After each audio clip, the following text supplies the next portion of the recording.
بسم الله الرحمن الرحيم الحمد لله رب العالمين والصلاة والسلام على سيدنا ومولانا محمد وعلى آل سيدنا ومولانا محمد وبارك وسلم وصلي عليه في كل لمحة ونفس عدد ما وسعه علم الله. Welcome today to the third lesson of chemistry of Tajwīd and Hurūf. In the previous two lessons we've covered the topics importance of Tajweed, background to Tajweed, and we've also covered the Makharij al-Hurūf. So in this episode, lesson number 3, we're going to be covering, inshallah, Sifāt al-Hurūf. Now, Sifāt al-Hurūf is one of the most important subjects concerning Tajweed. It's probably one of the most misunderstood, mistaught subjects in Tajweed. And it's definitely it's one of the most neglected aspects of Tajweed, Sifāt al-Hurūf. So inshallah we're going to be concentrating on Sifāt al-Hurūf today, inshallah, and we'll continue on to tomorrow.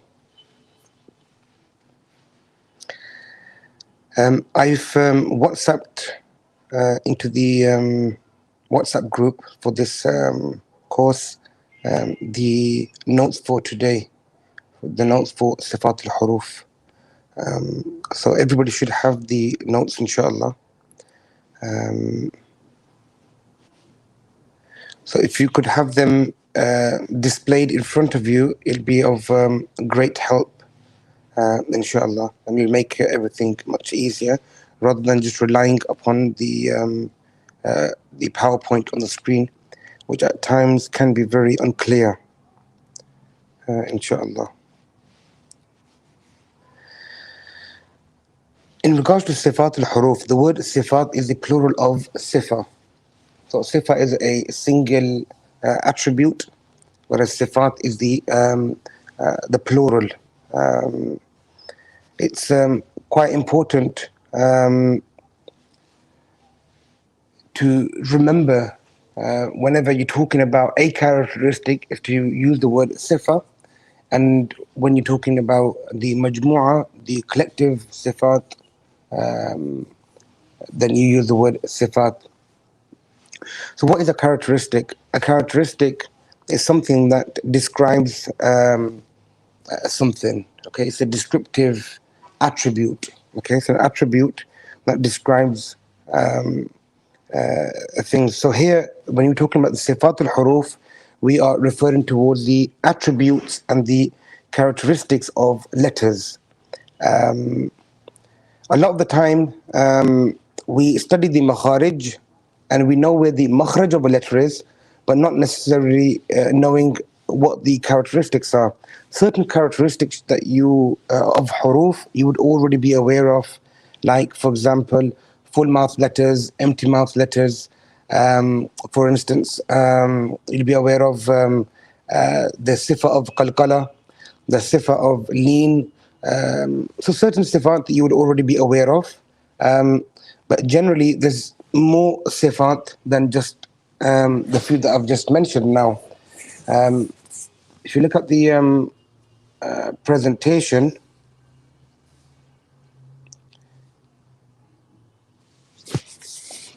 you've got as-sifat, okay, characteristics. They're divided into two groups, okay. So you have sifat al-lazima, okay, the permanent sifat, and then you have as-sifat al-arida, which are temporary sifat. With the permanent sifat al-lazima, they are further divided into two groups. You have al-mutadada, okay. So al-mutadada with opposites, and ghayr al-mutadada, which are without opposites. So they're your two groups when it comes to as-sifat al-lazima. Then al-mutadada is then further explained and divided into 5 different groupings.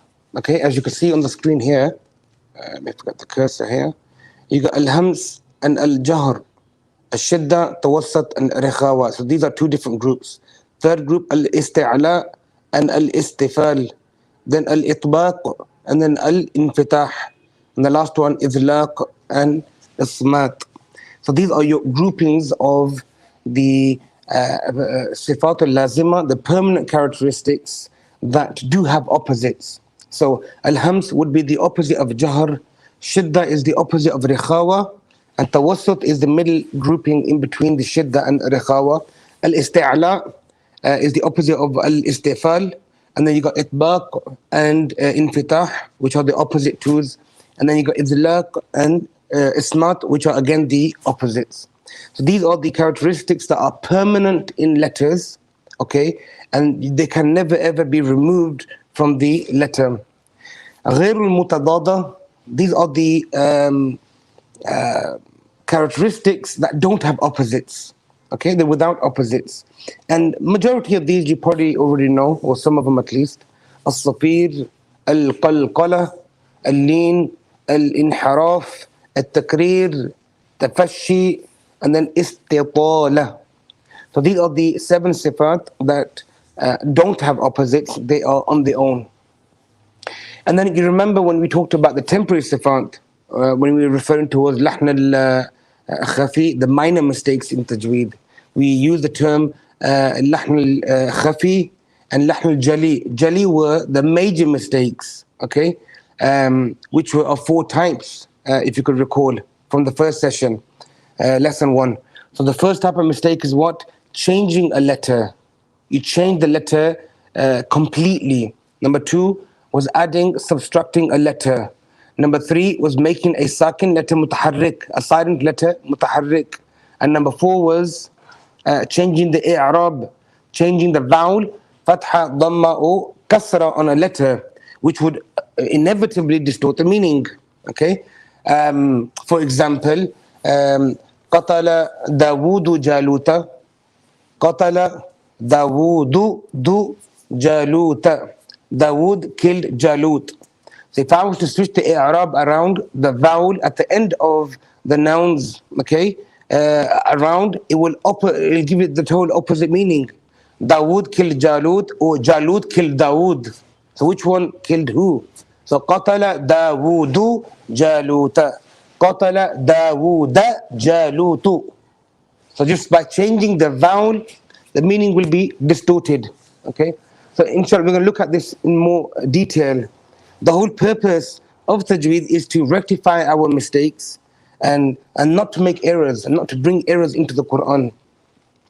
So as-sifat al-arida that you can see on the screen in green, you have al-idhar, ikhfa, idgham, al-qalb, okay, al-tafkhim, al-tarqiq, al-mad, qasr, tahriq, sukoon, and sakt. So these are the temporary sifat. So when we talked about making errors in the Quran and compromising on the temporary sifat, is lahn al-khafi. It's the lower mistake. It's a minor mistake. Okay, and the hukm, if you recall, that many of the ulama have also mentioned that lahn al-khafi, the minor mistake, is also sin. Okay, it's also haram to make minor mistakes, even though certain lenient ulama have mentioned that it is makruh, disliked, to make minor mistakes. So I hope that's basically the overview of Sifāt. And now we're going to be diving straight into Sifāt and have some fun, inshallah. So this is on the top left-hand corner, you can see the little table, and al-hams and jahr is highlighted. So this is the first grouping that we're going to look at that has opposites. Okay, you've got al-hams. What is hams? Hams, the continuation of the breath. Okay, so when you're pronouncing the letters of hams, okay, so this characteristic, al-hams, is found in certain letters of the Arabic alphabet, and the characteristic is basically that the continuation of breath. So the breath does not stop. Okay, so while you're pronouncing the letter, there's no stoppage in breath. So remember that. So the key thing here is hams and jahr are to do with breath. Okay, breathing. So that's the first grouping, is to do with breathing. Okay, the airflow. What's the cause of hams? A letter's weak reliance upon its makhraj. So when a letter doesn't rely upon the makhraj so heavily, it doesn't rely upon the makhraj so heavily. Okay, meaning the tongue or the throat or the lips. Okay, they don't actually close the air passageway. You remember when we're talking about the makharij huruf, and I mentioned the letter jim. Okay, for example, the letter jim, it would it would touch across the wasf al-lisan, the middle of the tongue would touch the palate, and it would stop the flow of air. Aj, aj. It stops my air coming out. It stops the flow of the air. So this stoppage of air, okay, is as jahr, the sifa of jahr.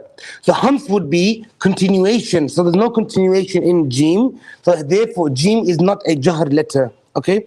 So continuation. What were the other two letters that we talked about? Where the a continued. So sheen and ya. Okay. So sheen, if you look, it's in the grouping here. So hams is found in the following letters: fa, ha, tha, ha, sheen, kha, sad, sin, kaf, and ta. Okay. So here you can see that sheen is present from wasf al-lisan. Okay. Why? Tafash. The airflow does not actually stop. Okay. The airflow does not actually stop. Whereas the letter ya. So even though the space between the tongue and the palate is open, the letter ya is also suppressed. Okay, so the ulama have put the ya into the sifa of jahr. Okay, so ya has the sifa of jahr. Okay, it's not as easy flowing air as the hams letters. So these are known as al-huruf al-mahmusa. Okay, huruf al-mahmusa. Key points: the hams letters do not vibrate the vocal cords. Remember where your vocal cords were? Your vocal cords were in your halq, in your throat. And where do we find this beautiful throat? The incredible halq. Okay, halq in Arabic. So where do we find it? We find it within the neck. So where do we find it within the neck? From your Adam's apple upwards. Okay, from your Adam's apple upwards.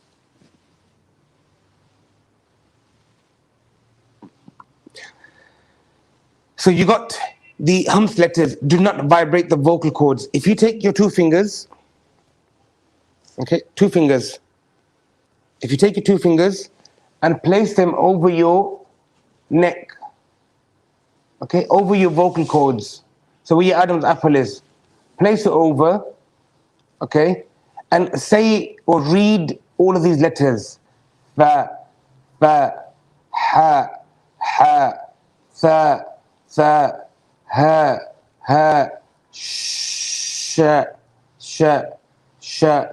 kha, sad, sin, kaf, ta.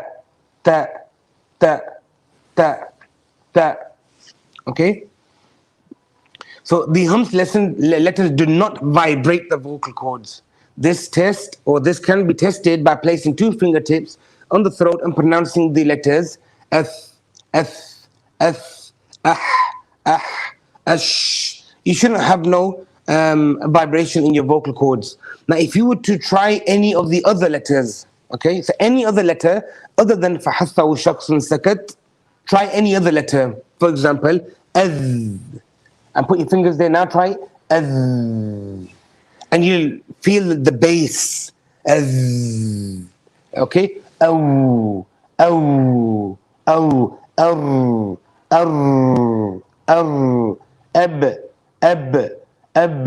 So any of the jahr letters, if you tried them to recite them, you'll notice the echo and the bass movement, okay, in your vocal cords. That's the easiest way to test between if the letter is a hams letter or a jahr letter. Point number 2, the hams in the letter kaf and ta is the release of a small amount of a after pronouncing the letter. However, it should not be exaggerated to the extent that the ending of the ta sounds like a sin, or the ending of the kaf sounds like a kha. Okay?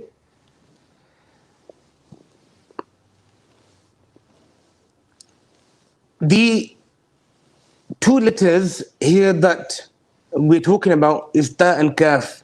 Now, one can argue that when pronouncing these two letters, the a actually stops. Okay, like at,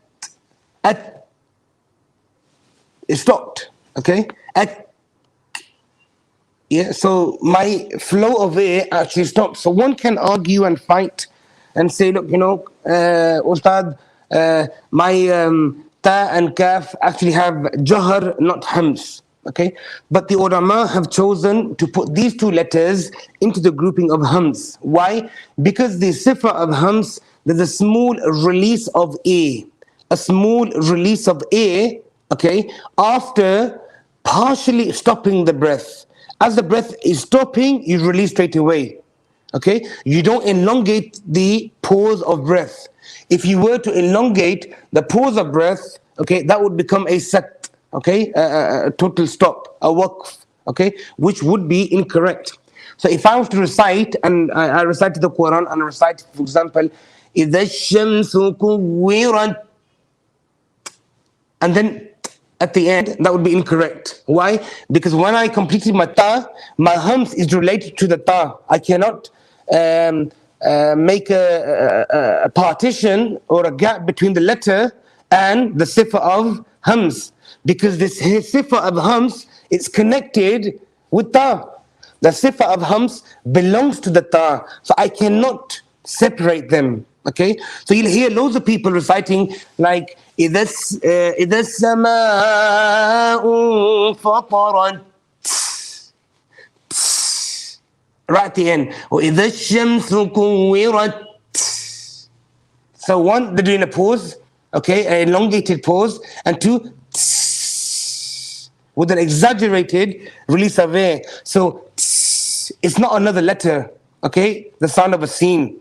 So the hams is related to the letter ta. It's like opening a Coke bottle or a Pepsi can.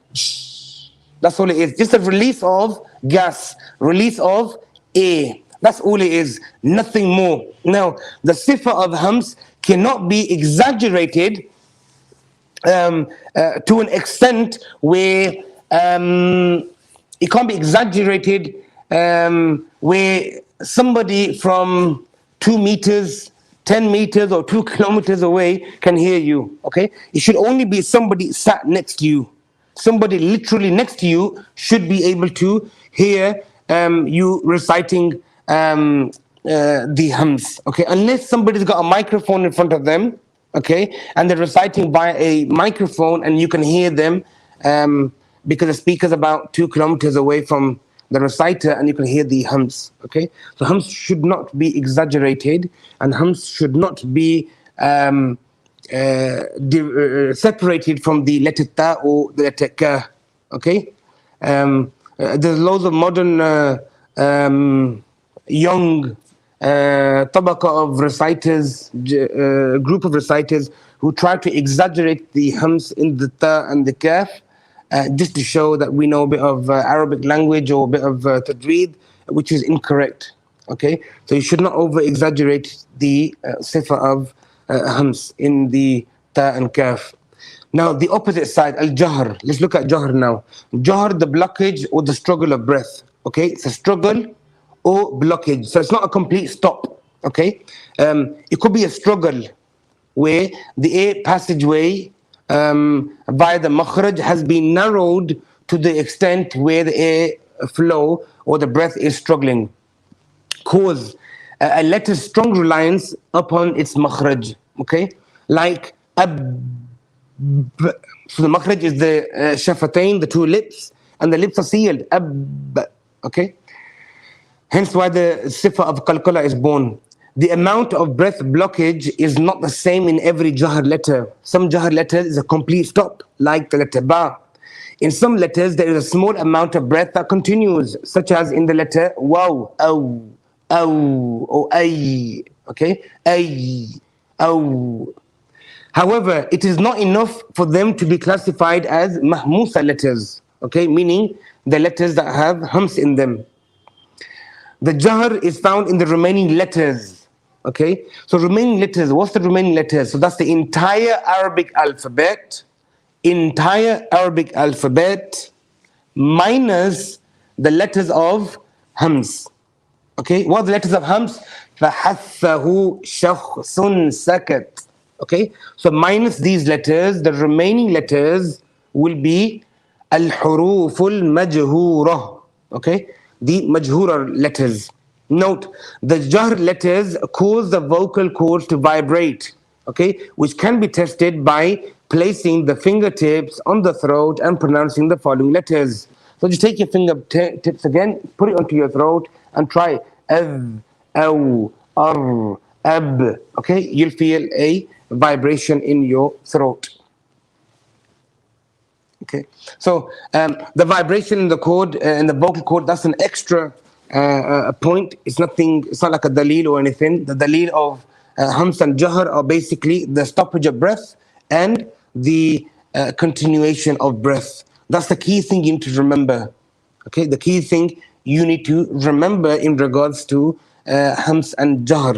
You need to learn that off by heart, and then you need to practice on the Quran. So when you're reciting the salah, Allahu Akbar, and you're reciting the verse of the Quran, you're not going to be like every time the letter of Arabic comes, you start putting your fingers and feeling your vocal cords. Is there a jahr in there? Is there a hams in there? No. You're going to have to learn them and you're going to have to practice them, inshallah.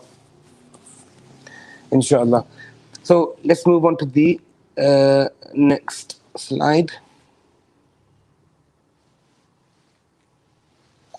So the next grouping we're going to be looking at is Ash-Shiddah, At-Tawassut, and Ar-Rikhawah. Rashtak, you can join by phone by showing on the screen. Assalamu alaikum warahmatullah. Khaf feels like it's vibrating. You don't feel, mine does not seem to be vibrating. If it's vibrating, you're not reading the letter Kha correctly. Majhura letters are 19. And Allah knows best, inshallah. So it's basically the entire Arabic alphabet minus فَحَثَّهُ شَخْصٌ سَكَتْ. Okay, minus فَحَثَّهُ شَخْصٌ سَكَتْ, which are the letters of hams. The remaining letters will be in the majhura letters, the jahr letters. Number 2, the second grouping, Ash-Shiddah, At-Tawassut, and Ar-Rikhawah. So what are these now? So Ash-Shiddah is the opposite of Rikhawah. Okay, they're the two opposites. At-Tawassut is a middle group that has been created for a very good reason, for a very good purpose. Okay, when we come onto it, you'll notice why. Ash-Shiddah, starting from the right, Ash-Shiddah. What is Shiddah? The stoppage of sound. Remember the previous grouping, hams and jahr. We mentioned about the breath. Now we're talking about the sound. The quality of sound in that letter, okay, would be paused, would have stopped. Now, why? What's the cause of this? The cause is just like the previous reasoning, a strong reliance upon its makhraj. Okay, and if you look at the letters now here, okay, Hamza, look at the letter. When I recite the Hamza, okay, you'll notice the A stopping. For example, jituma, jitum, jiti, yeah, jit. Okay, then if you look at Jim, aj, which I've discussed now for the third time. Okay, we discussed it when we were doing the makharij on day 2, I believe. Yes, day 2, yesterday. So aj, and same with the dal, ad. Same with the qaf, aq. So the A not the A, the sound has stopped. So this stoppage of sound, same with the letter Ta. Okay, up. Same with Ba, ab. Same with Kaf, ak. Yeah. So this stoppage of sound, this stoppage of um,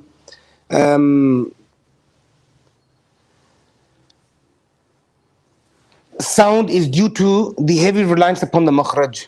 Okay. And what's the sifa here? Ash-shiddah. Okay. The sifa of shiddah.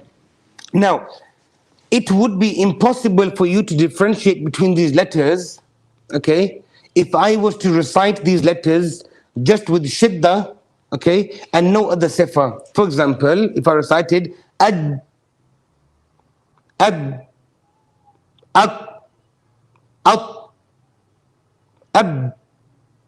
ak, at,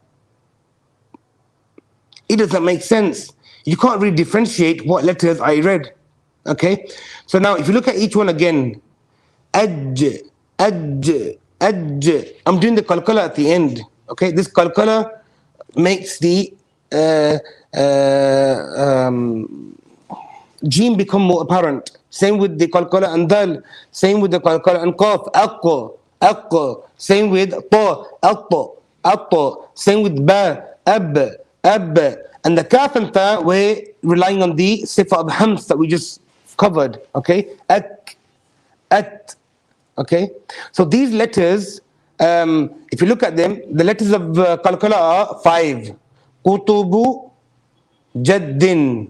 So qaf, ta, ba, jim, dal, 5. All 5 letters are present here. Qaf, ta, ba, jim, and dal. So all 5 letters are present with the sifa of shiddah. Okay, these 5 letters of qalqala. So the sifa of qalqala has rescued 5 letters from the letters of shiddah. The remaining 3 letters are ta, kaf, and hamza.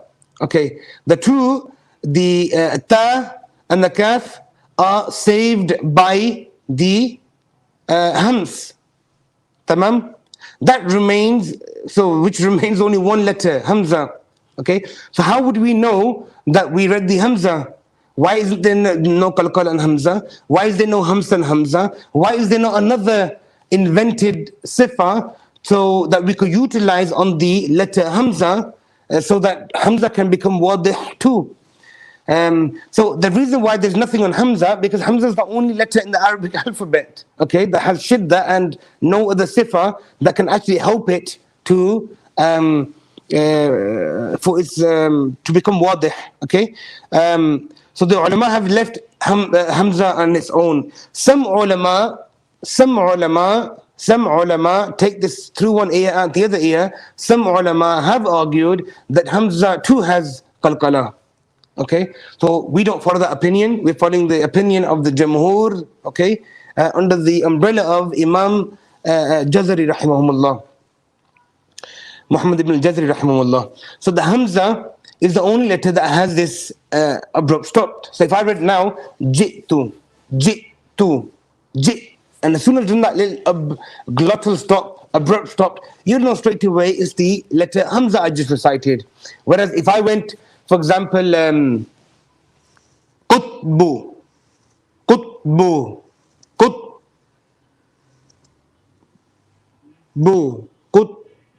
what's that letter between the qaf and the ba? Ta. Okay, so it's qutu. So I'm missing the qutu. Or say, for example, again, let me give you another example. If I read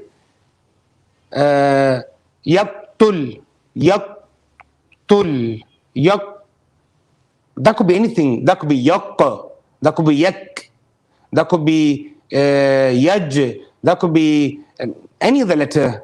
Okay, so the only way you're going to know that it's a letter qaf is with the qalqala. Yaqtul, with the sifa of qalqala.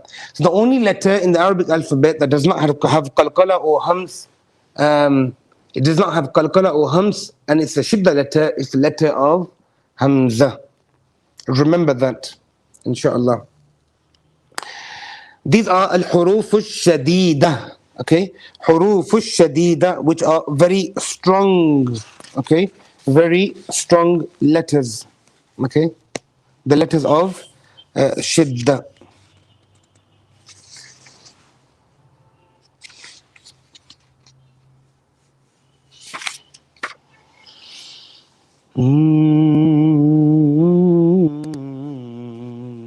Shidda is also referred to as al-quwwa. Okay, meaning very strong in Arabic language. Next group. The next group we're looking at is the middle group, at-tawassut. Okay, at-tawassut is the in-between, wasat. Okay, the middle group, and this is not a complete stoppage of sound like the letters of shidda, and it's also not a continuous sound or continuation of sound like in the letters of riqawa. Okay, so this is in between the two. Between shidda and riqawa, we have the group of tawassut. So the sound does not stop and the sound does not just continue without any pause or slowing down. Okay, this is found in the letters lin umar. Okay, lam, noon, ain, mim, and ra. Lin umar, and combined together so that we can learn and remember them. They're being put together in a word or in a sentence or a sequence. Lin umar, code. There was once upon a time ago I was teaching in London where a student came and said, Ustaji, I know Tajwīd, and can I just get the certificate and ijaza and not do the course. So at that time I remember I asked him this question. I said, if you could tell me something about who Sheikh Lin Umar was and his works in Tajweed, then you've got the ijaza. And he started thinking and scratching his head. He's like, yeah, I've heard of Sheikh Lin Umar, but can't really recollect. And he's just thinking. And then I advised him, obviously, to study Tajweed and study Sifāt al-Hurūf, and especially the Sifa of at-Tawassut. Okay? Lin Umar does not exist. It's not a person. It's not a sheikh. It's just literally, a few letters that fall into the category of at-tawassut. So these are known as al-huruf al-bayniyya. Okay, the letters of in between. Okay, the ones are between two other great sifas. Okay, which are ashidda and al-rakhawa. Lin Umar. Now, there's something I want you to explain here. When I mentioned the makhraj of the letter Ain, okay, the makhraj of letter Ain, and you can see the letter Ain here is in the category of tawassut. So, looking back and thinking about the letter Ain and how you would pronounce the letter Ain, you would use the epiglottis, okay, the little piece of meat in wastul halq, okay, to narrow the air passageway. Remember me mentioning narrowing the air passageway. Narrowing, not closing the air passageway, because if you close the air passageway, then the letter Ain would not be the letter Ain. Okay, there would have been a stoppage of sound and breath. So narrowing the air passageway. So when you partially close the epiglottis to pronounce the letter Ain, okay, the sound would also would decrease. Okay, it wouldn't disappear. It would decrease the sound in the letter Ain. Okay, so the sound would decrease as the epiglottis is closing, but it won't fully shut. Okay, so it'll narrow and then you open it back up again. And that's your letter Ain. Okay, close. Okay, but do not shut it. Do not shut the air passageway. Leave that little gap and you reopen it again. Some of you are probably thinking, MashaAllah, the sheikhs today speaking in Chinese, and I'll give you the example, so I'll explain further so you understand. So the letter Ain, Let me pronounce it for you, and you'll notice how the sound is decreasing and increasing. Okay? For example,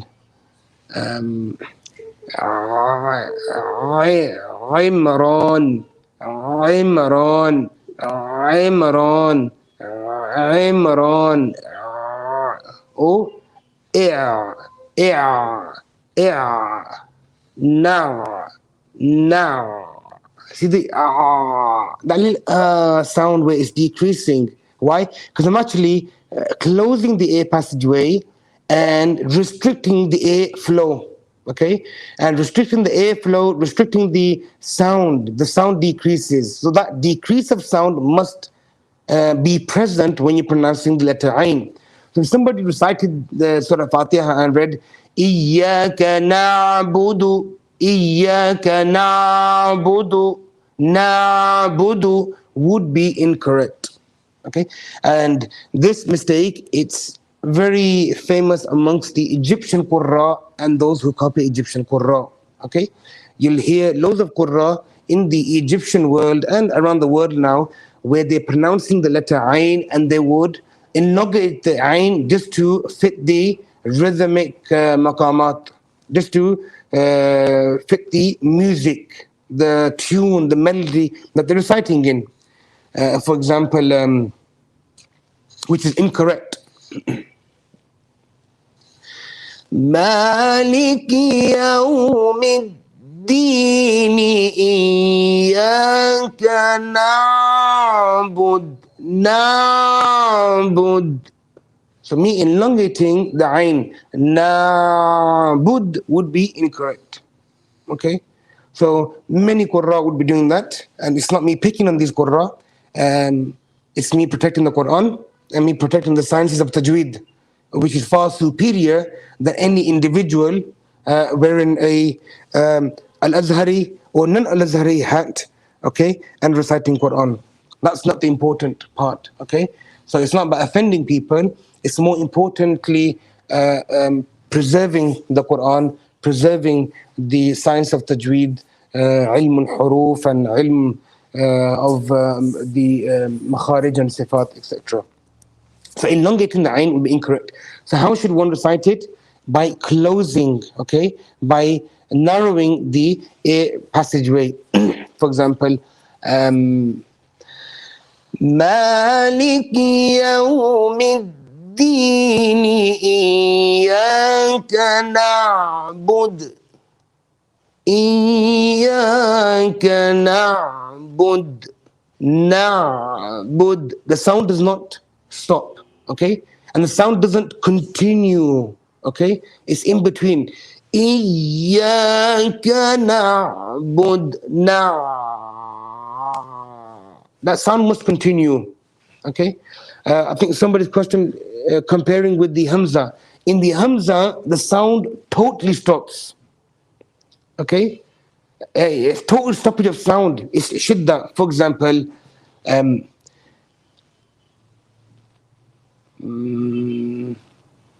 think of an example with the Hamza.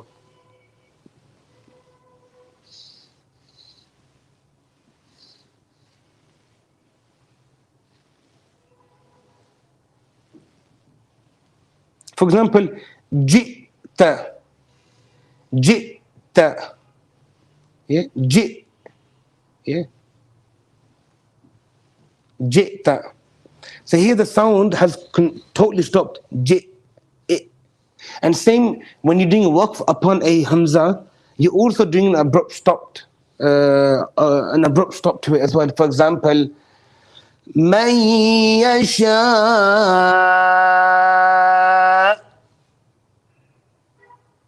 You notice the little at the end where an abrupt stop.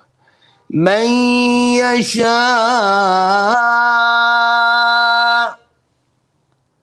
Yeah, so a little abrupt stop, a glottal stop. That's for the letter Hamza.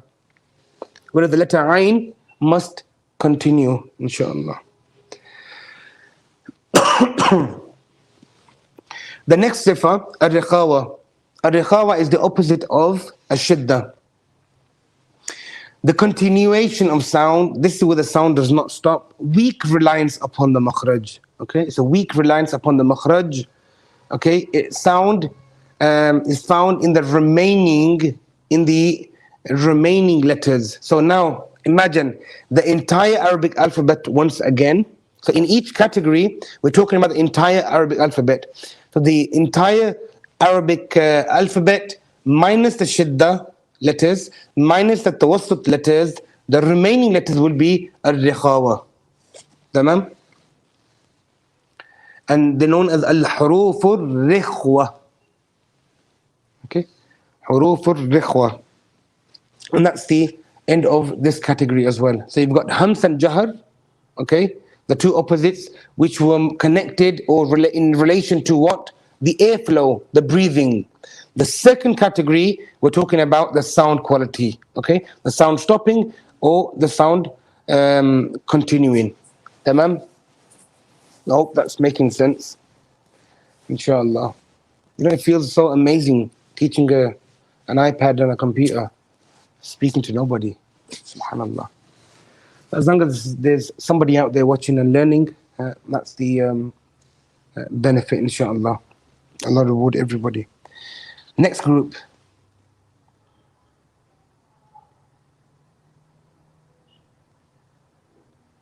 When you want the next group, it doesn't want to work.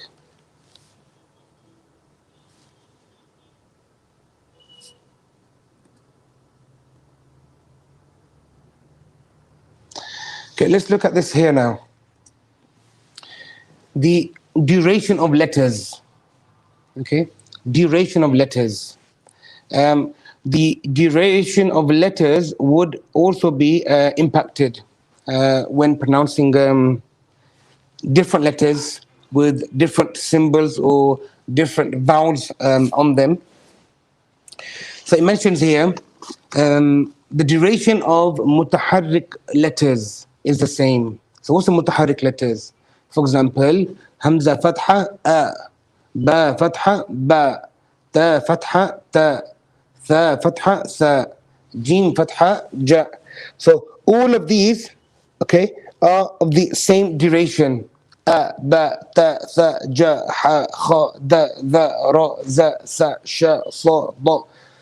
Yeah, so each one is identical length when they are mutaharrik. Okay, and then if there's a dhamma on it, u, bu, tu, thu, ju, hu, khu, du, identical length. If there's a kasra, e, b, ti, thi, ji, hi, khi, identical length. The length never ever changes. Okay, and this is known as one haraka. Okay, so the length of a, ba, ta, tha, ja, ha. 1, 1, 1, 1, 1, 1. Remember that, okay? And remember the rhythm as well. What? Or the length of a single haraka. What's the length of a single haraka? The length of a single haraka is like a, ba, ta, tha, ja, ha. Remember that. And the reason why I say remember that, because I'm going to talk about incorrect recitations and how the length of madud and letters is very important. So the duration of a mutaharrik. Mutaharrik means something that has haraka in it, movement in it. Okay, so a mutaharrik letter. So a ra mutaharrik would be a ra with a fatha, or ra with a dhamma, or ra with a kasra, or a ra with a zabar, zair, or pesh. Okay, that's mutaharrik. A sakin, a ra would be when there's nothing on it, just a jazm, a little circle or a little this shape, yeah, and that would be silent.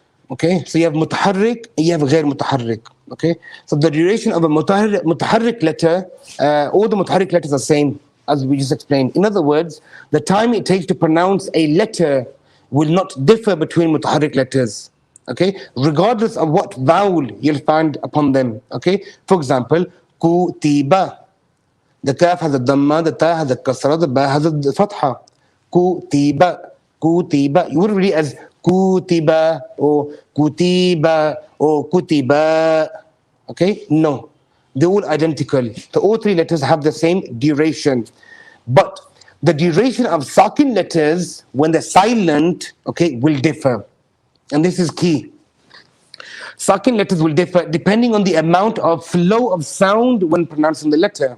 Depending on which sifa. Are they shidda? Are they tawassut? Are they rikhawa? Which sifa do they have in them? The previous category that we just covered now. Okay, so shidda meaning the stoppage of sound. Tawassut meaning in between, like the letter ayn, lin umar. Yeah, and then ar-rikhawa meaning the flow, continue of sound. So A, it mentions here, shidda letters have the shortest sound. Why do they have the shortest sound? Because the sound stops. Okay, the sound stops. Like, ji'tum, yeah, or ji'ta. Like aj, aj. Abrupt stop with the kalkala. Aj. Same with the qaf. Aqqa. Yeah, same with ta. Atta. Yeah, ab. So I'm doing obviously a bit of a tashdeed on there just to exaggerate the sound. So it would be aj. Yeah, aqqa. Atta. Ab. Ak. At. Yeah, so that's how quick it would be. They're very, very fast letters. Okay, then the next one you've got at-tawassut, the middle ones. They are going to be in between, not very short, not very fast. Okay, letters that have a slightly longer duration compared to the shidda letters. Okay, what are the shidda letters? The ones I've just mentioned. Okay, ajidu qatin bakat. Now the lin umar letters will be slightly longer. Why? Because the sound doesn't totally stop. Okay, and it doesn't totally continue neither. And then the C would be irkhawa, letters that have the longest duration. Okay, now let's look at this example. Yes. So seen, which category did seen fall into? Okay, it's not a shidda letter, it's not a tawassut letter, it's a rakhawa letter. Okay, it's from the al-hurūf al-rikhwa. So hurūf al-rikhwa, you'll find the letter seen. Okay, that's the sifa of seen. Rakhawa. So seen is going to be a very long haraka. Not very, very long, but longer than tawassut and shidda. So yes. Then the letter ba is from the letters of shidda. Yes, tab. Very short. Yes, tab. Very short. Yeah. Yes, tab. Shirun.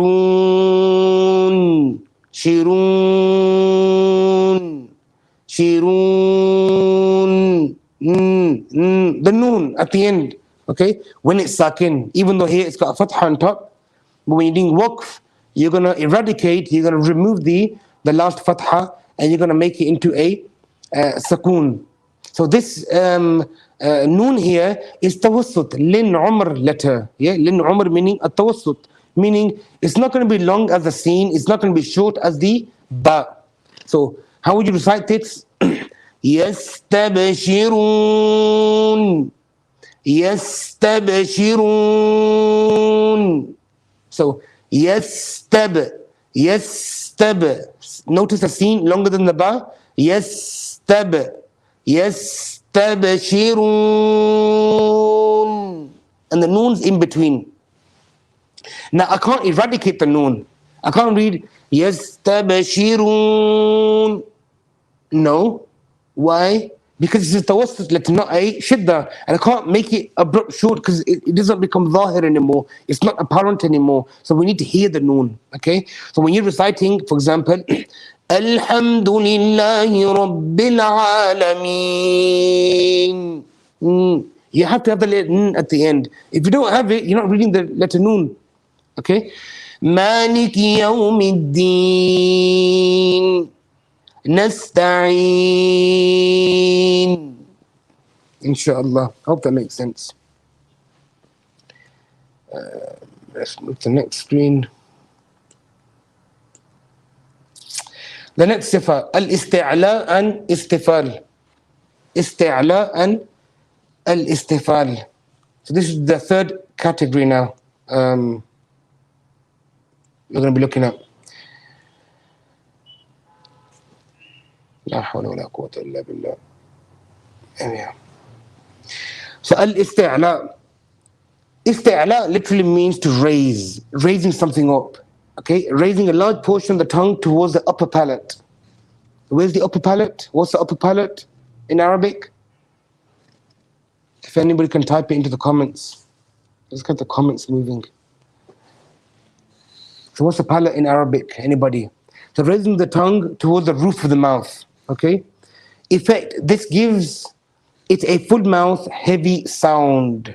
Okay? It gives the letter a full and heavy mouth. Okay? So how do you move the tongue toward the top? Do you move the whole tongue? Front of the tongue, back of the tongue, middle of the tongue?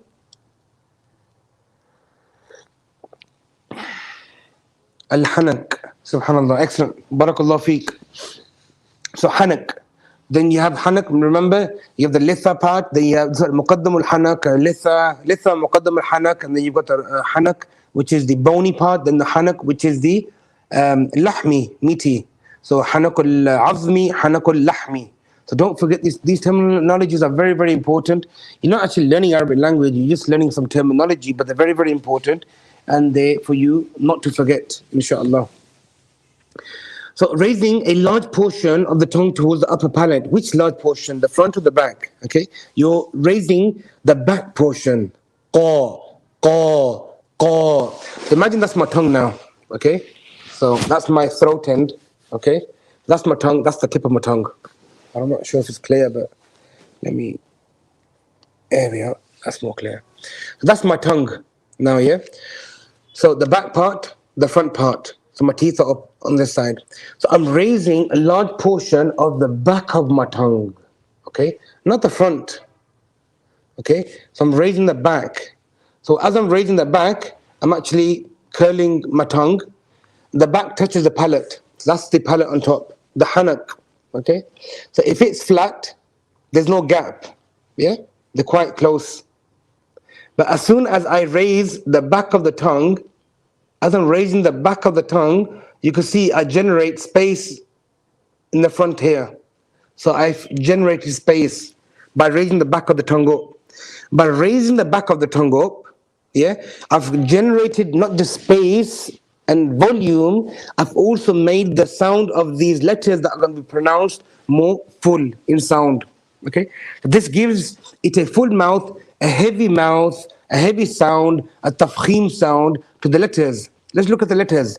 Kha, kha. So I'm raising the back. Kha, kha. Sad, sad.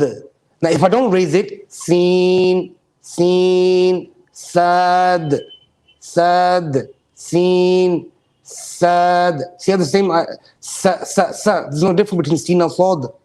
And then look at the difference now. Sa, sa, so, so, so. Difference. Same with bod, bo, bo, bo, bo. And same with gha, gha, gha, to, to, to. Now if I don't raise the back of my tongue, how would the to sound like? Ta, ta, or da, da, to, da, to, da.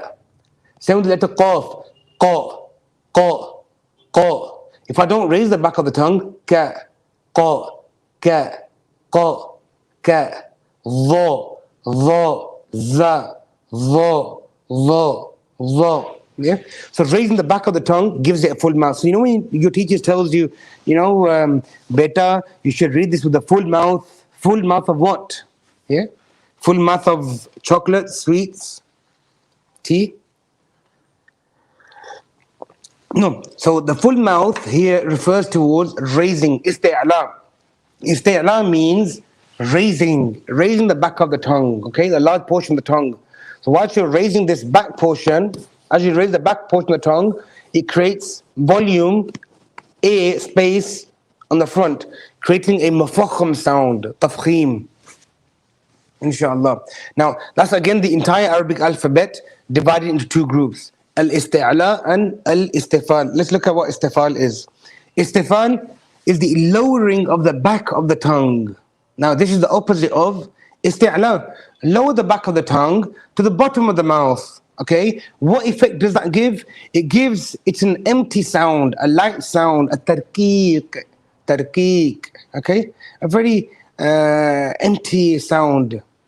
Okay, that's your full mouth and your empty mouth covered. So what are the letters? It is found in the remaining letters. So the entire Arabic alphabet minus the khussa, ضغط, qidh, remaining letters will be al-istifal. Okay, now there's 2 points I want to mention here.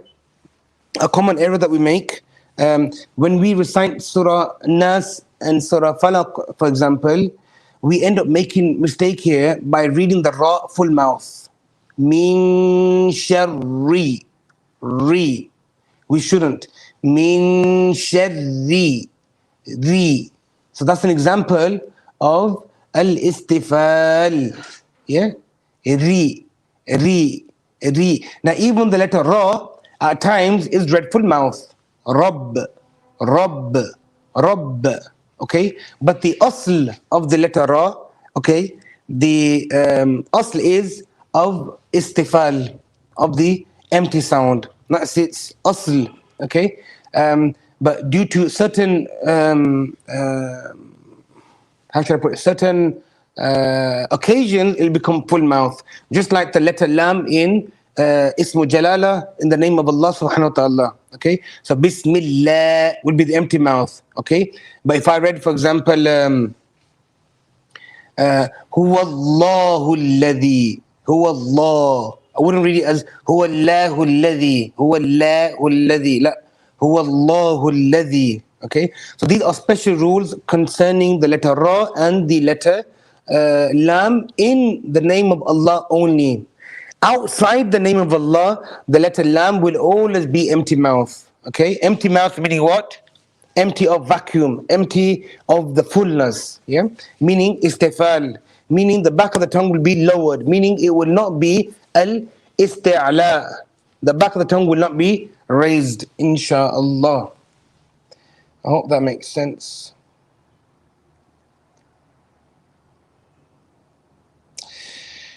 The next type, you've got al-itbaq and al-infitah. These are your fourth division, fourth grouping within the Sifāt al-Hurūf.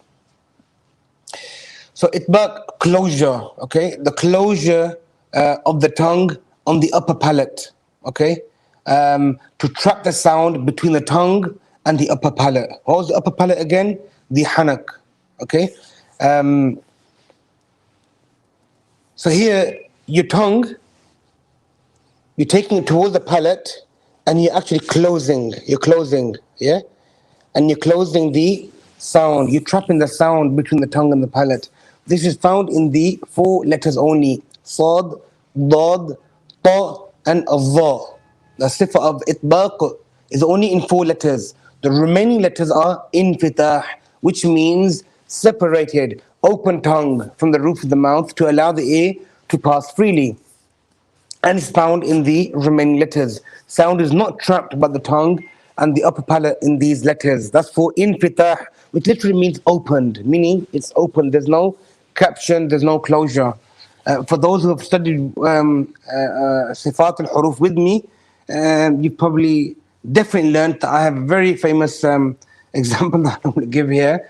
Imagine a chapati, a roti, okay? And on that roti, you want to capture some boti. How would you hold the roti to capture the boti? Yeah, you're going to have your hand closed slightly, yeah? You're going to have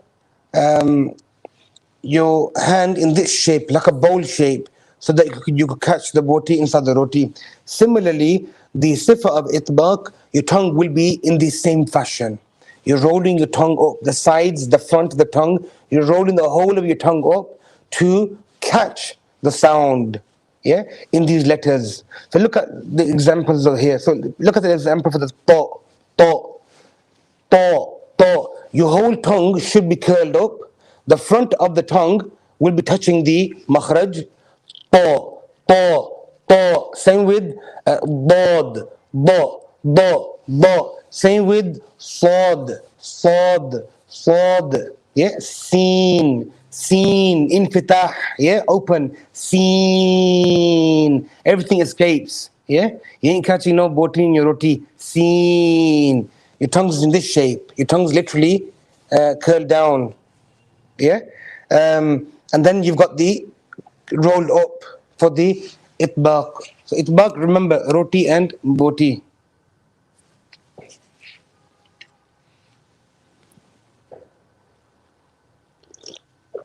How about Alhamdulillahi Rabbil Alamin? Ra here is full mouth.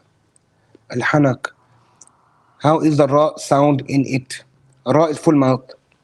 So, Alhamdulillahi Rabbil Alameen. Not Rabb. And the Ba is going to be empty mouth. So, Rabbil Alameen. Ain is empty mouth. La, Meen. Not Alhamdulillahi Rabbil Alameen. No. Empty mouth. So whenever you got to look at your infitah and istifal, you got to look at itbaq, you got to look at infitah. So you got to work out, are these full mouth letters or the empty mouth letters? Yeah, and you shouldn't make it so weak that you end up doing another error on the other side of the scale and start doing imala.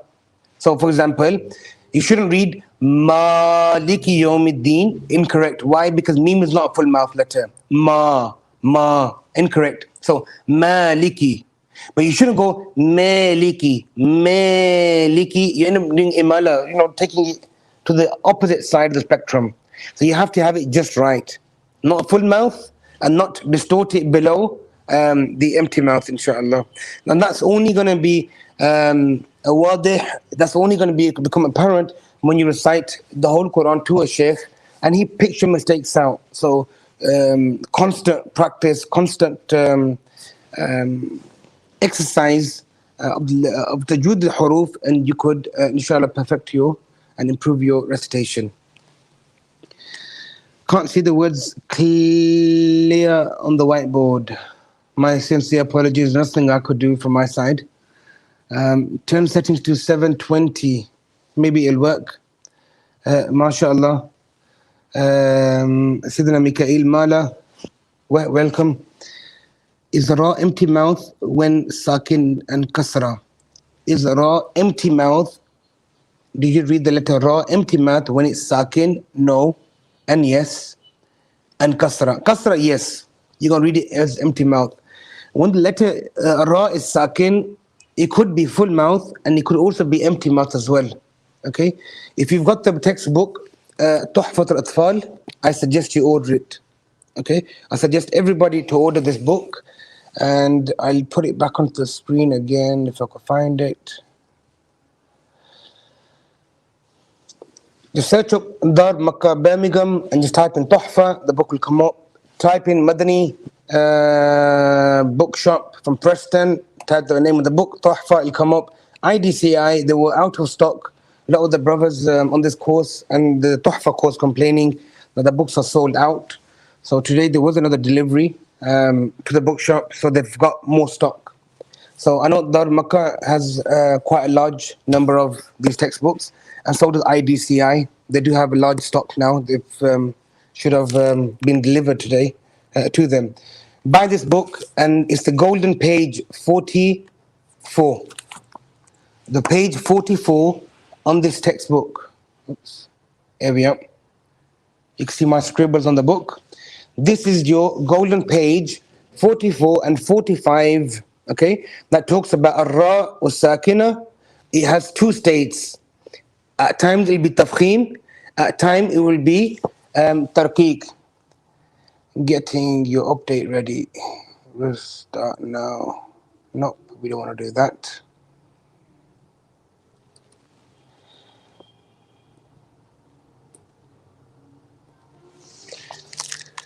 So let me maximize the screen. You can see it now. So page 44 and page 45. You got the Ra divided into two groups here. Okay?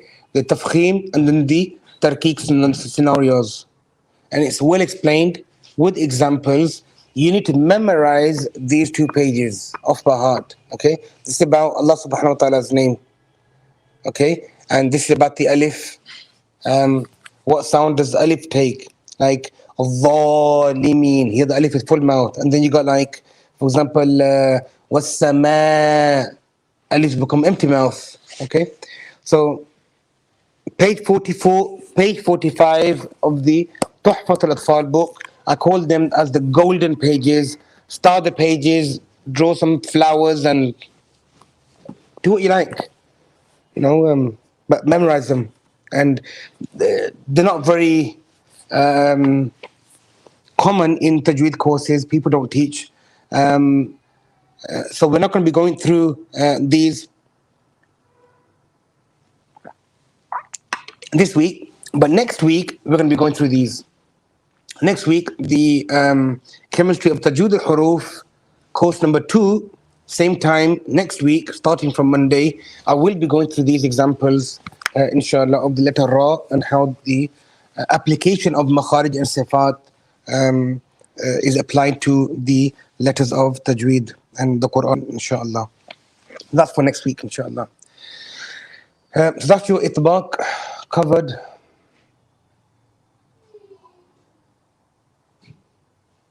So I think I was answering the questions of somebody. Ra is empty mouth when sakin and kasra. Okay, ordered not receiving until Saturday, inshallah. Alhamdulillah. Better late than never. Regarding the levels of tafkhim, is it 3 or 5? No, stick with the text. We're only dealing with one. There's no levels of tafkhim. They are connected with each letter different. Okay, like for example, the letter Qaf, if it has a fatha, if it has a kasra, what level do you recite it at? But in general, tafkhim, I wouldn't really worry about. Click restart later. The okay, Jazakallah, once I receive it, inshallah. Be page 44, 45. Very, very important, inshallah.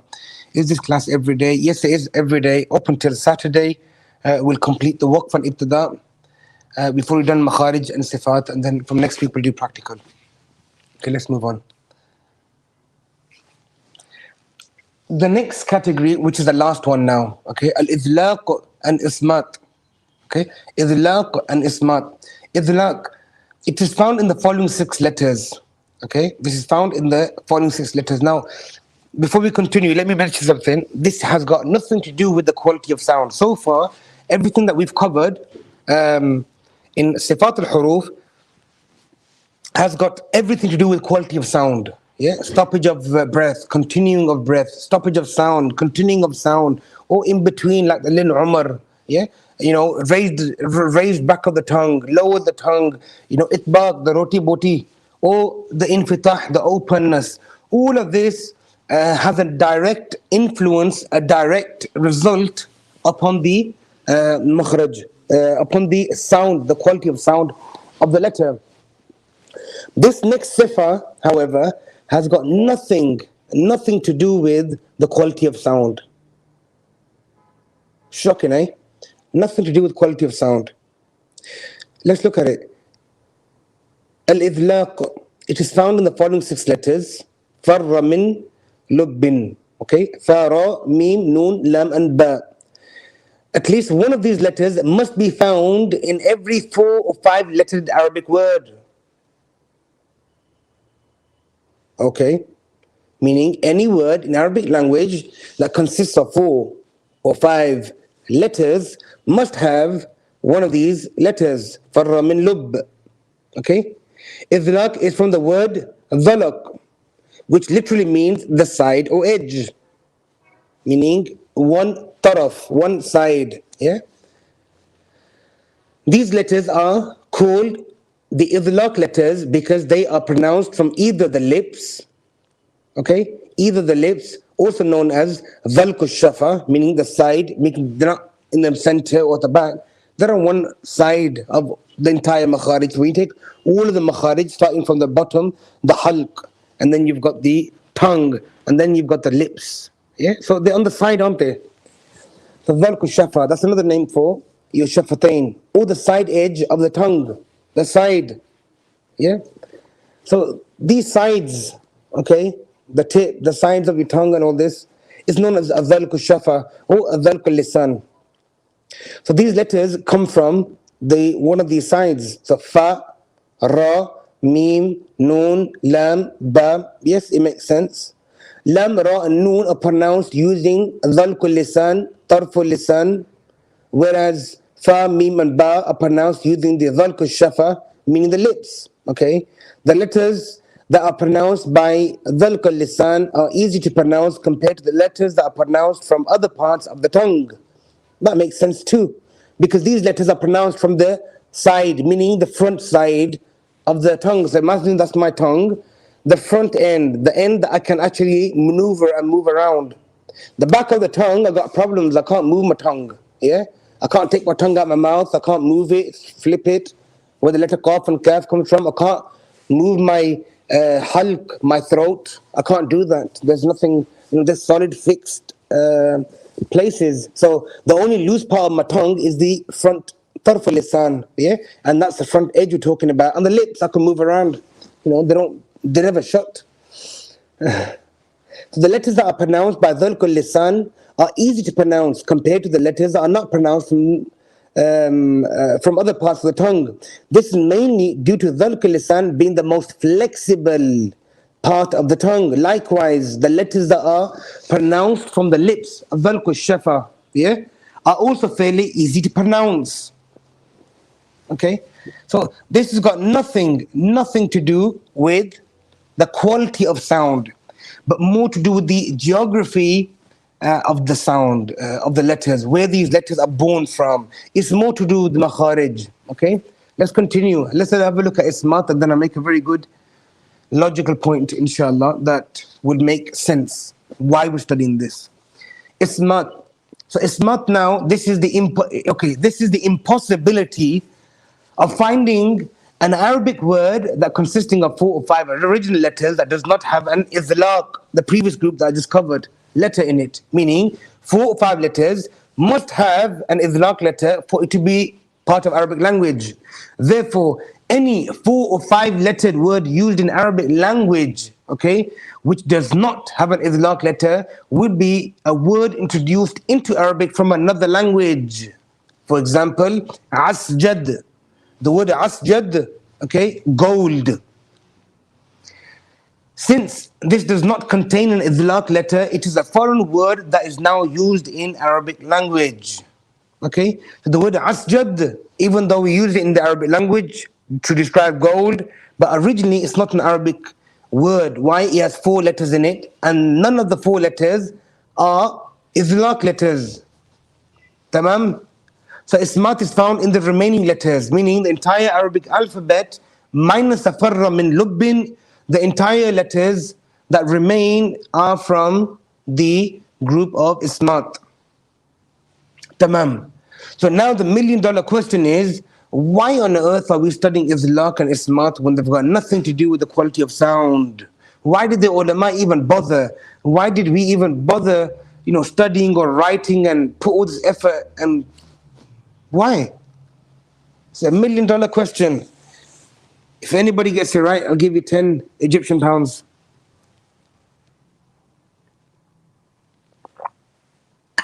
If anybody can give me the answer.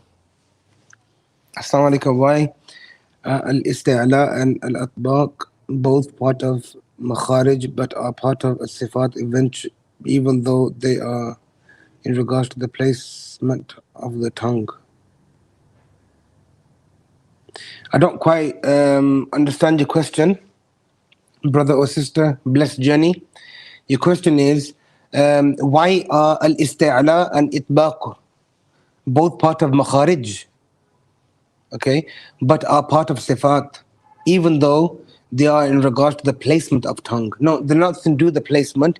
It's the shape of the tongue, and that differentiates the sound. It changes the sound.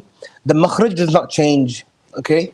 So you could read the letter qaf, for example, with the tongue raised or tongue low, okay, from its correct makhraj. But if you read the letter qaf with the tongue raised, would be correct sound. If you recited the letter qaf without raising the back of the tongue, it won't no longer be the letter qaf. Same with like Same with, like, for example, Sin and Sad. Same with, like, Ta and Ta. Sifat are what differentiate between each and every letter. So two letters can be pronounced from the same makhraj but sound different, like Qaf and Kaf.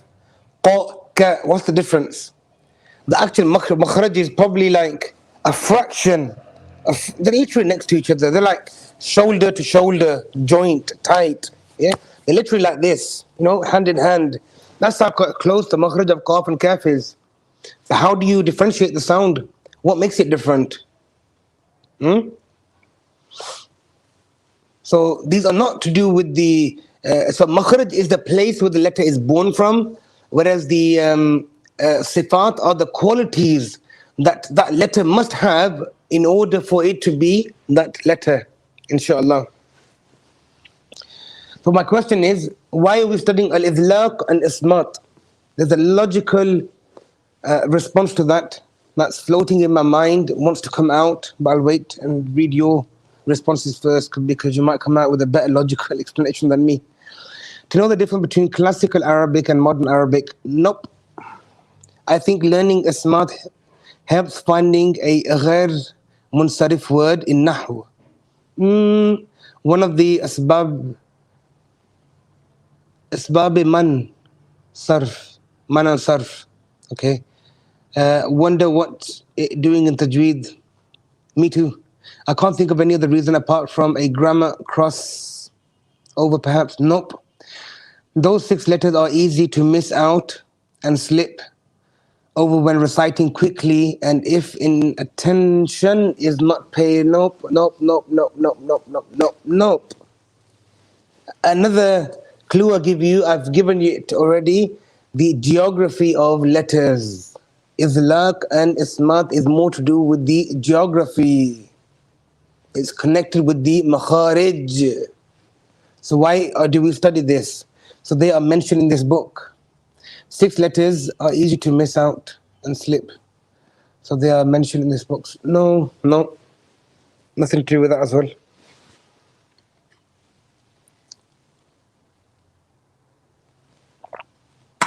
I think I'll keep my 10 guinea. Quran is the word of Allah and not from a human, so can't blend languages. Nope. It's true what you're saying, but that's not the answer. Everybody, whatever answer you've written, is the statement, the answer itself is true, okay, in its own right, but it's not the answer to the question that I'm looking for. They indicate to the makhraj of the letters. Yes, that's what I mentioned. Shafatain. So, okay, the sisters close. They indicate to the makhraj of the letters. Yes, they indicate to the makhraj of the letters. Why? So why are we mentioning them? What's the importance of these 2 characteristics? Yeah, it's confirming where the makharij are. Is to do what?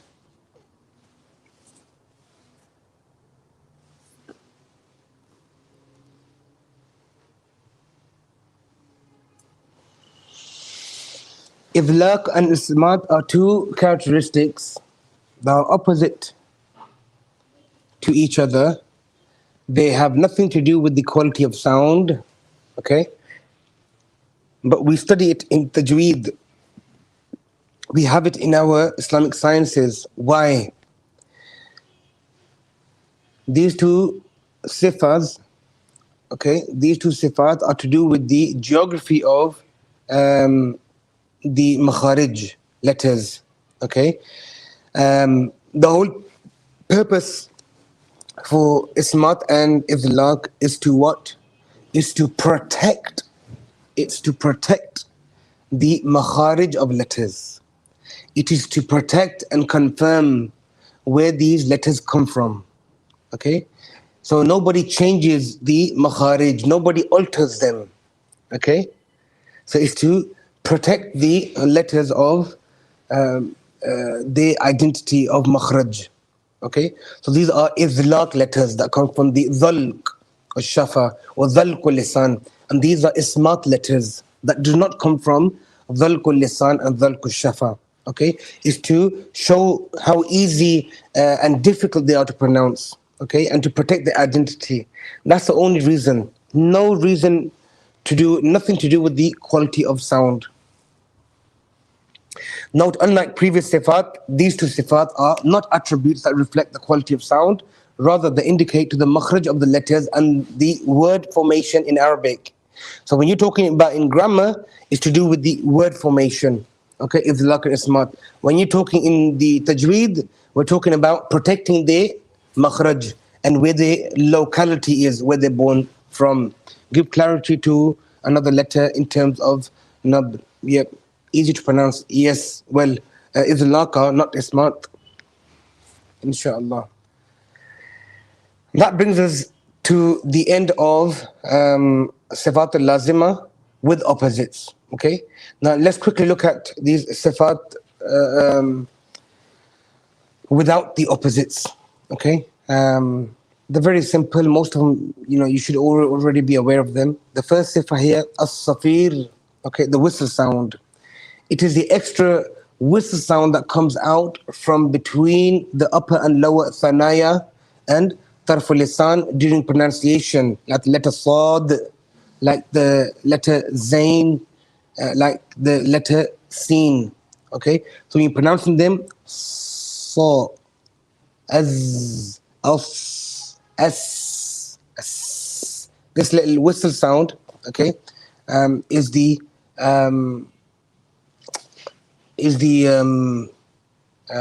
sifa of as-safir, found in only 3 letters. Now these qualities are not opposite. Okay, they're not opposite. They're only one. You got al-qalqala, the echo sound. Okay, qalqala. It is the movement in sound when pronouncing the letter. Okay, so it is a movement in sound, moving the sound. Another name, lughatan, in lugha, the word qalqala means al-haraka. Al-haraka means literally movement, like fatha, dhamma, kasra. There's a movement, okay? So it is a movement in sound when pronouncing the letter to the extent that a strong inflection echo is heard. So this echo is a modern reverb echo terminology that we use in science of tajweed to explain what qalqala is. But in reality, qalqala is a haraka, is movement, okay? So we, in modern tajweed, we describe it as echo sound, okay? Echo, like reverb. But echo, you have to remember, echo continues. Like if I went, ab, yeah? So if you tried some echo, like you say something once, and it replicates, yeah? It's the ripple effect. So that's not what we want here. So when I'm reading Quran, if I read, for example, تبت يدا أبي لهب وتب, I stopped. Okay, so when you're talking about echo, just that little movement, okay, just that little movement, tab, b, movement. We're not talking about echo as in like tab. Okay, so something to be careful about. There is somebody, some uneducated reciter of the Quran on YouTube somewhere, who recites the Quran without a microphone, and he makes echo sound with his mouth on the Quran. Okay, to do that is kufr. So he's probably taken the literal meaning of qalqala and the modern meaning actually, echo sound, and he's making echo with his own mouth. That is kufr, because you're changing and you're adding harakat in the Quran. Yeah. So tabbat yada abi lahabin wa tab. Tab is once you're reading tab. So you've actually recited tab like 5 times when it's only once. Yeah. So you can't distort the Quran. The letters of qalqala are 5. Qut, Bujaddin, Qaf, Ta, Ba, Jim, and Dal. They don't have opposites, okay? So they're very common. You all should already be aware about these. The qalqala itself, in your notes, you would have, I've not got it on the worksheets, qalqala is then divided into three categories. You got the small qalqala, a middle qalqala, and a big qalqala. A sughra, kubra, and akbar. Saghira, kabira, and then kubra or akbar or different names have been described. They've been described in different books differently. I should have it on my WhatsApp when I sent it out in the group. Chemistry of Tajwīd, Qalqala. So I think it's on slide number.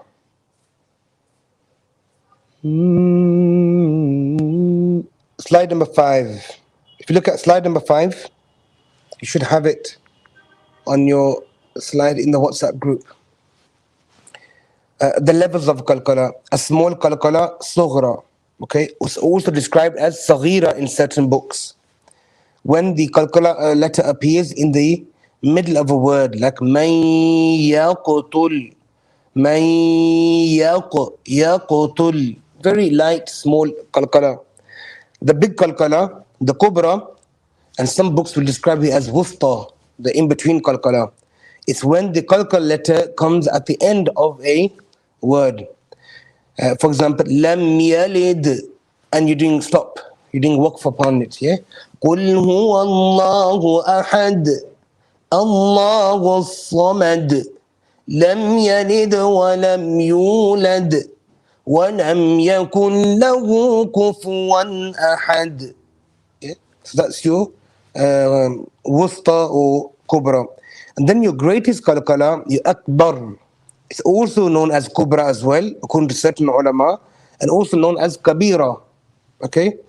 This is when the qalqala letter comes at the end when you're doing waqf, but it has a tashdeed on there also. It's mushaddad. And that's a time like al-haqqa. So it's a bit of a pause, okay? A bit of more emphasis. Al-haqqa.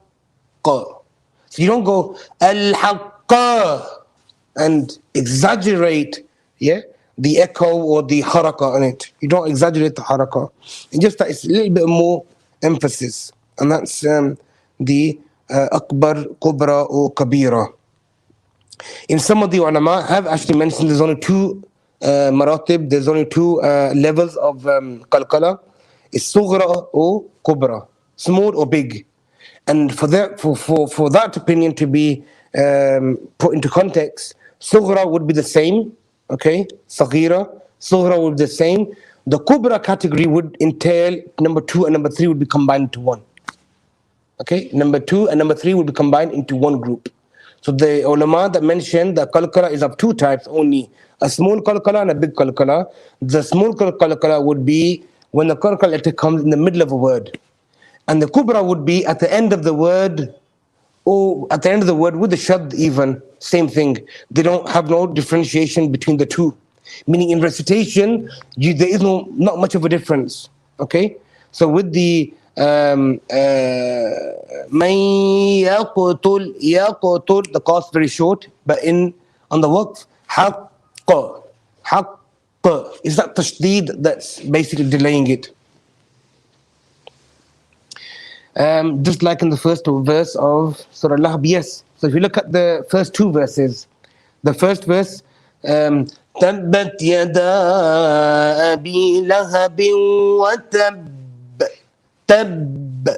Yeah. Second verse, ما أغنى عنه ماله وما كسب. So the haraka at the end is the same. So it's not like the first one, tabba, and adding a ha at the end, no. Or making the haraka so great, tabba, no. Tab. This pressing is because of the tashdeed. The second one, there's less pressing. Yeah? Kasab. So that's sughra and kubra. So certain ulama have classified it into two groups only. Okay? Sughra and kubra, or sughra and akbar, and that's it. And certain ulama have got it in three, as small, middle, and large, inshallah. The next one, al-lin. Al-lin literally means to ease. Okay? So in in Arabic, it refers to word as-sahula. Sahula means sahl, something easy, ease. It is the pronunciation of a letter or of the letter from its makhraj with ease, without any trouble, i.e. movement in the tongue. Yeah, there's no effort that you have to exert when reciting this. It is found in the following two letters when they are sakin and preceded by a fatha, and there's a fatha before it, like aw, bow, taw, thaw, jaw, how, khaw. Oh, there's a ya, for example, a, bay, tay, say, jay, hay, khay, etc. That's your al-lin. Again, these sifat do not have opposite. Al-inhiraf. Inhiraf means to deviate, okay, to incline towards something. It is the inclination and deviation of sound during its pronunciation due to it not being able to flow naturally. So this is more to do with the sound and the flow of air. The flow of air more. Due to not being able to flow naturally, the diversion of sound is caused by the tongue blocking the air. When does this happen? In which letters? Lam and Ra, okay? Which leads the sound to deviate from its natural route, okay? So how does it deviate? We've talked about this in the Makharij. If that's your tongue, the front of your tongue is touching its makhraj. For the makhraj al-lam, for example, the whole front here. Remember, adna hafat al-lisan, okay? Up to muntaha hafat al-lisan, the whole front area. This is touching its makhraj. When the air flows from the inside, the air is coming out, it's blocked. The air has to deviate around. This deviation is called al-inhiraf. Same with the letter Ra. In the letter Ra, the front right and the front left is touching the palate, and it creates a little gap in the middle. A little vessel, a little pipe where the whole air, as the air and the sound comes from within your lungs, the air, the breath, and through the hanjara, through your voice box, generates into a sound, and it comes to the makhraj and realizes, way too much, and the exit point is very tight. So it narrows that deviation from its natural route and turning in, coming out.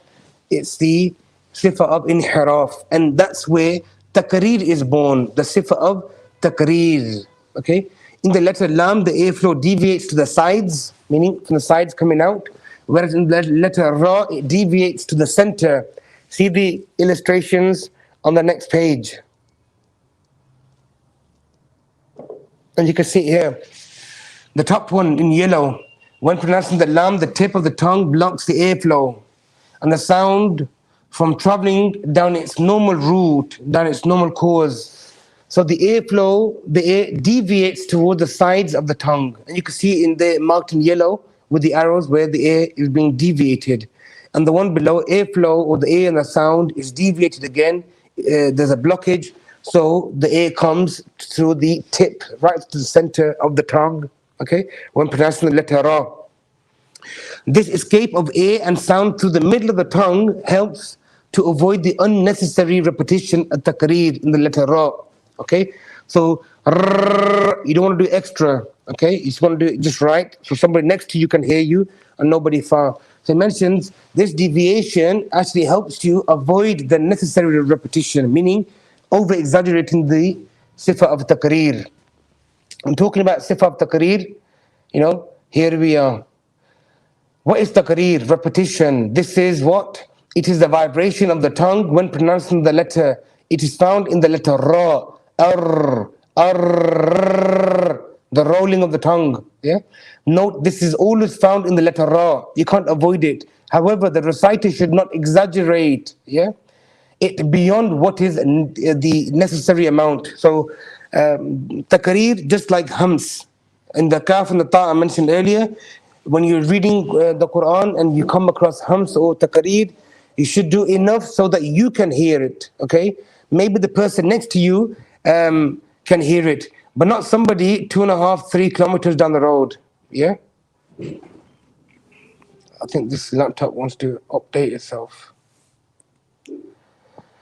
At-tafashi, it is the spreading of the air, the sound in the mouth when pronouncing the letter, okay? It's found in the letter sheen. See when you pronounce the sheen, ash, So that spreading, that is the tafashi. Okay, that's the tafashi, the sifa of tafashi. This sifa is only found in one letter. Okay, and this one letter is what? Is the letter of sheen. Okay, the last sifa without the opposites, okay, is al-istitala. I've lost the slideshow. Okay, so I'll explain the last one and then we finish, inshallah. You've been very, very patient with me. And it's getting late. It's 10:30 here now in Egypt. Al-istitala. Al-istitala is literally basically means stretching. Okay, so you are basically stretching the tongue. Okay, so which letter you're stretching the tongue for? The letter Dad. Okay, in the letter Dad you are stretching, so the whole side. Wala ba. Okay, this stretching is basically the sifa of istitala. Okay, so you're stretching that whole side. Okay, when you're reciting the letter Dad, it is a stretching, lengthening of the tongue during pronunciation from the start, okay, of Hafat al-Lisan until its end. So where's the start of Hafat al-Lisan? Remember the side of the tongue? So where's the side of the tongue? Okay, the side of the tongue starts from the back here. Okay, from the back. So from the back all the way to its end. Where does it end? Ra's al-Lisan. Okay, so the Ra's al-Lisan, okay, is right in the front. So up until this point, you need to stretch the tongue. It has also been described as the stretching sound using the start of Hafat al-Lisan until its end. Okay, and it's found in the letter Dad. Now, the letter Dad. Now, let's just think about the makharij or huruf quickly before we finish. Even though I'm going to be discussing all of this all over again. Tomorrow we're going to be talking about makharij and sifat all over again. Now this time we're going to be compiling them together and working out how to physically generate sounds and letters, and then the following day we'll practice on the Quran, inshallah, the following week. So now let's look at this. The letter Dad is the only letter in the Arabic alphabet that's not pronounced from your center line. Okay, every letter is pronounced from the center line. Okay, from your halq to your lisan to the front, every letter is from the center line. The only letter that's not pronounced from the center line is the letter Dad. It's from the sides. Okay, sides.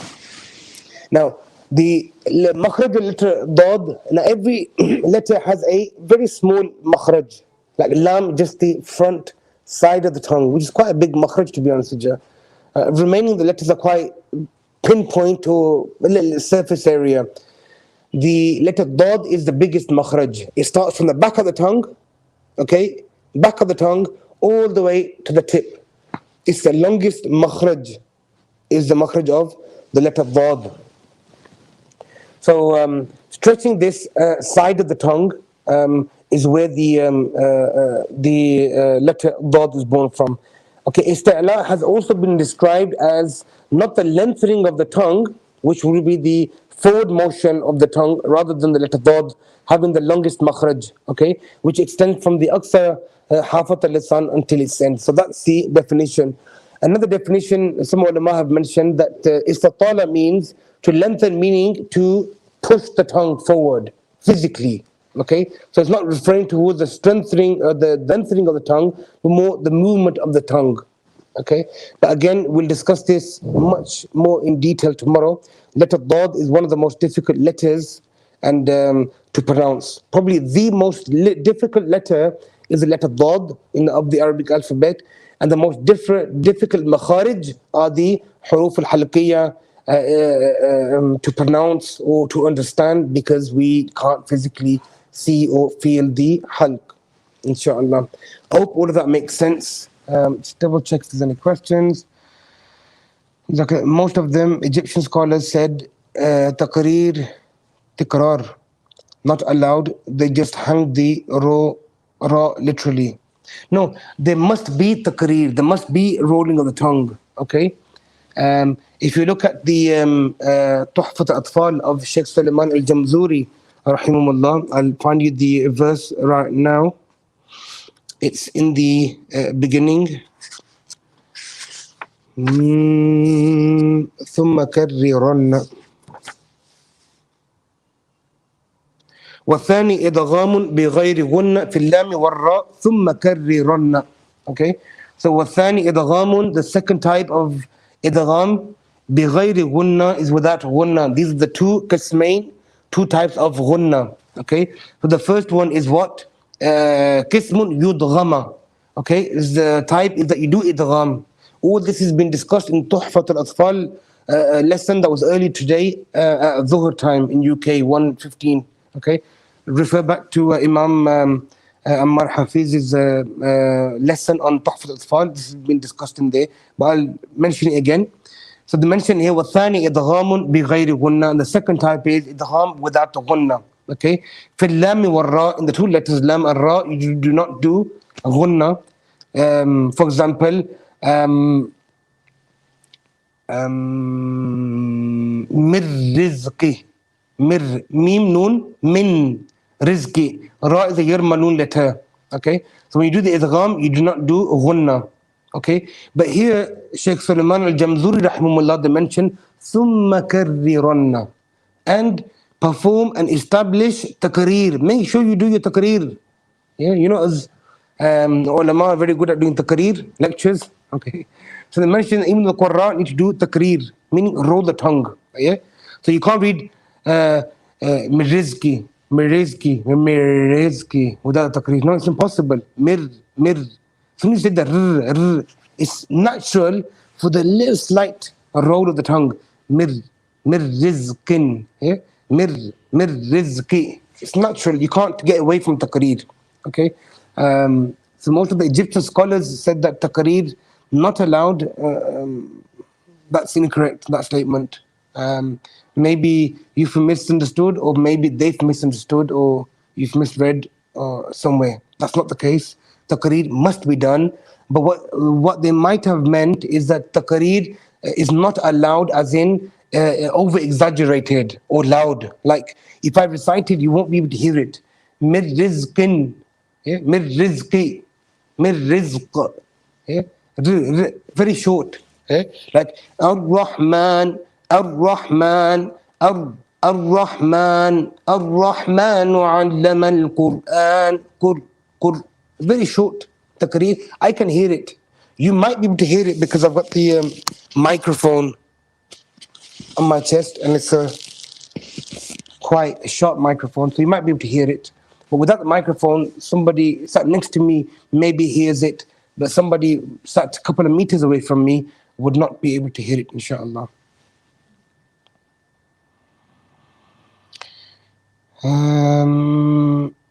Allah bless you and Allah elevate your maqam.